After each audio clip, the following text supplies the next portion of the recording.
Good morning. I'm Tony Shaffer, the president of the London Center for Policy Research.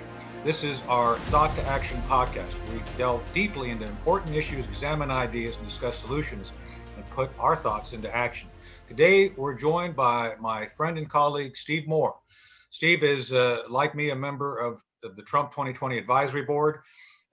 One of the things that Steve has been utterly fantastic about is defining and helping advise this administration on clear objectives to recover and promote the economy.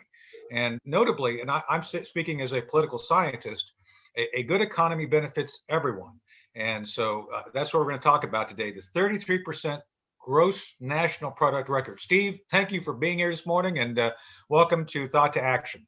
Hi, Tony. Great to be with you. Thanks for having me on. I love what you guys do at the London Center. Thank you. And I appreciate everything you've done with us. And we expect to do more in the spring. So with that said, wow, one of the things you and I have shared regarding our interest in this campaign is the direct link between national security and economic prosperity. And President Trump, and I've worked with every president in some form since Carter, believe it or not. And even Reagan, as much as he was brilliant in a lot of the applications of concepts, never made an argument that we needed to link economic prosperity to national security. This president has done that.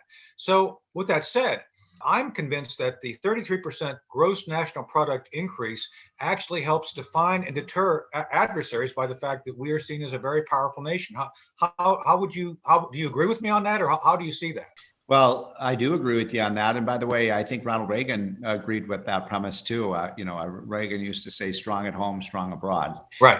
You can't fix the problems in the world until you fixed your problems at home and right. have a booming economy. And after all, one of the ways we won the Cold War was by outgrowing, and prosperity made America just the real shining city on a hill. And Trump, also subscribes to that theory. They're not, in a lot of ways, Trump and Reagan are different, but with respect to putting prosperity very near the top of the agenda is clearly something Trump has done.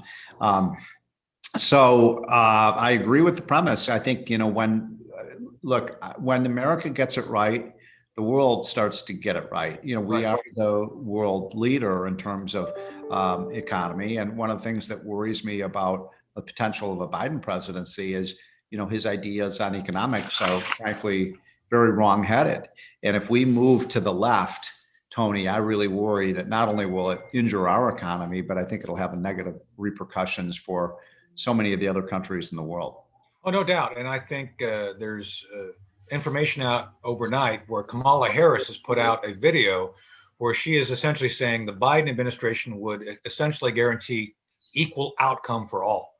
Yeah. That's right out of Karl Marx. I'm a political scientist, and I studied comparative political systems, and absolutely. And we all know that that basic concept creates a system of have and have-nots. Those who control the resources control the people. And that is not freedom. That is not prosperity. So I don't know how to make this any clearer to basically to make this issue clear in the minds of the American people, how completely dangerous this is as a concept. The idea here that we would have a government that determines winners and losers, and in essence, doesn't create conditions for people to rise to the level of wealth, but to diminish everybody to a level of misery. So do you want to talk about the potential of misery under a Biden-Harris Marxist economy? Well, first, let me say that, what Donald Trump has done, for the economy, certainly in his first 3 years in office was, nothing short of miraculous. I mean, we really did have.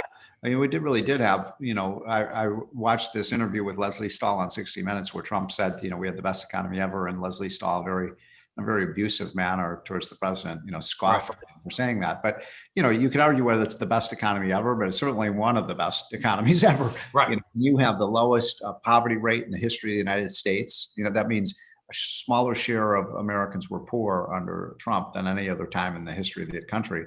When you have the lowest unemployment rate, when you have the biggest income gains, I mean, that's a pretty good performance. And so policy matters. Yes. left doesn't act, they act like it really doesn't matter whether you raise taxes or reduce regulation or these things. And I wouldn't be doing what I do, Tony, for Yeah. 35 years if I didn't think policy mattered. And so, what worries me is that, the left loves to talk about science. Oh, we follow the science and, we have a scientific consensus for this and that. Well, we did a kind of a scientific experiment. Trump cut taxes, cut regulations, promoted American energy and better trade deals. And the left said it would never work. It would actually cause a second Great Depression if we did it.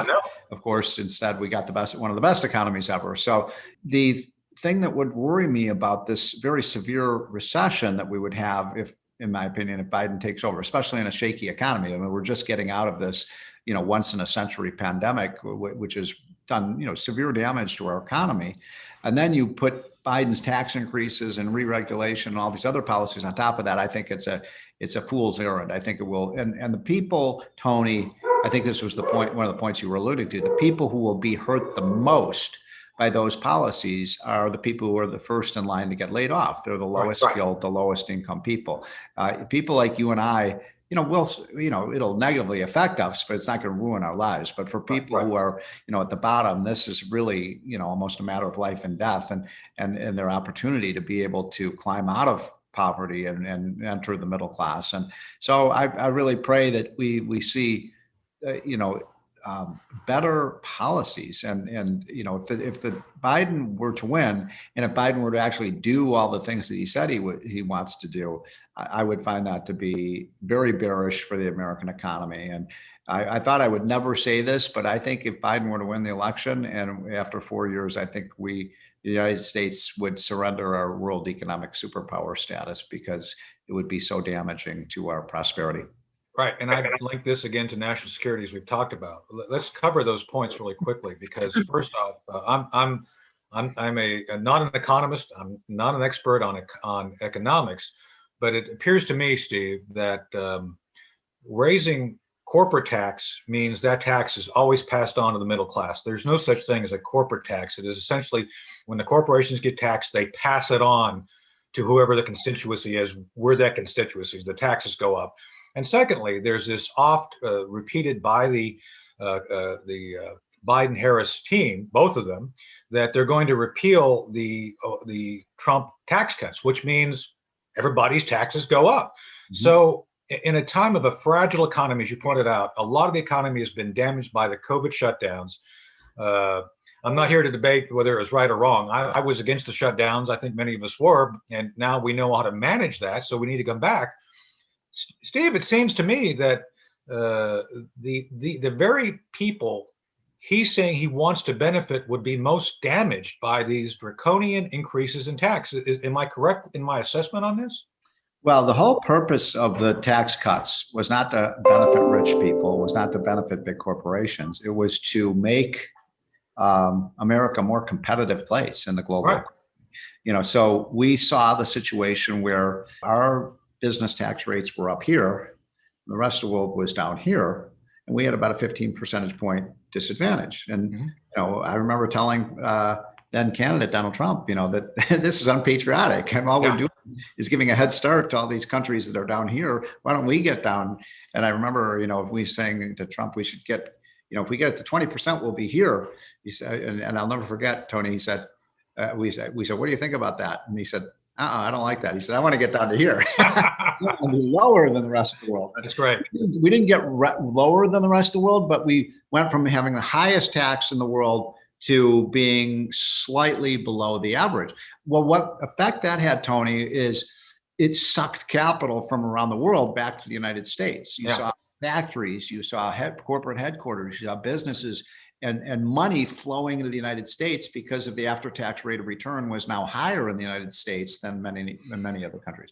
Now, again, remember when I talked about if you play the tape in the reverse direction, if we go, now we're kind of at parity rest of the world, and Biden's saying, okay, let's go back up here. How is that in America's interest? Yeah. It's not about being pro-corporation. It's not like I love Microsoft and I love Google, and I love American companies, but the point is that you want to do that because you create jobs, you create more investment here in the United States.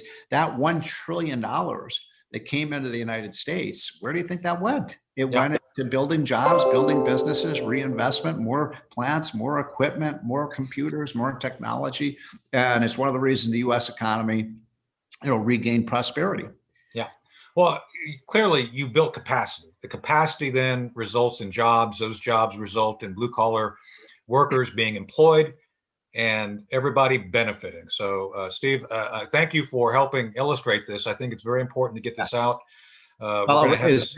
Yeah. Say, a rising tide really does lift all boats. Yes. And Yeah. if you create a great economic environment, when you have 6.5 million surplus jobs, that raises wages for workers, because now all of a sudden workers can say, hey, I don't like working for Tony. I'm going to go down the street and work for Janet. That's right. You have more bargaining power. And I think that's going to go away if Biden's agenda, because you're going to shrink the work, the employment, and then it's going to be, it's going to cascade into very negative effects. But I think if Trump gets his second term, I think you're going to see more of the same. And I think you could see 2021 is going to be a really good year for the economy if Trump wins. Right. Well, I look, I've been around a long time. I never thought I'd see 33% GNP. I mean, when you're talking about, less than 1% often in the Obama years, to a record at the time, 3.5% for Trump's recovery. And then 30, that's like, I don't think people understand. That's like an order of magnitude great. And we've also, in addition to the 33% growth, we've created 11.5 million jobs in 4 months, which is really pretty spectacular. So, Tony, the way I put it is, when you're riding on the back of Secretariat and you're down going down the home stretch, that's not a time to change horses. Yeah. I hope the American people, get that. And I think there are that's one of the reasons you're seeing the Trump kind of soar in the polls. He's still slightly behind, but, I think people are having second thoughts, even people who don't like Trump personally or his antics and sometimes of his behavior. And sometimes I don't like it either. But my goodness, the results on the economy are pretty clear. And I think that you've got a conflict of two visions here. Yeah. One is a free market-based freedom economy, and the other is government control. Government's going to make the decisions. Government's going to decide, oh, we're going to, invest in this solar company or this wind. Tony, show me where that's worked. I mean, you're the foreign policy guy. Yeah. Show the country where that model has worked. It worked really well for the Soviets, as we learned in 1989 when the wall came down and the Soviet Union fell apart. So that's the last place I saw the application of it in the pure form of what they're proposing. So, well, Steve, thank you for being with us today.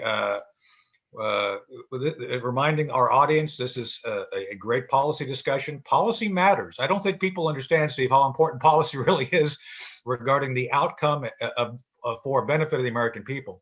So thank you all for watching and listening to Thought to Action. If you like our program, please support us, join our Patreon so we can do additional content and also special previews. Join us for that. And also we're going to have Thought to Action Q&A sessions in the very near future. So please subscribe to Thought to Action via YouTube. Also look for us on Facebook, Twitter, LinkedIn, on our website, londоncenter.org. And you can also find us on Thought to Action TV and thoughttoactionpodcast.com. Thank you for joining us, and we'll see you again after the election.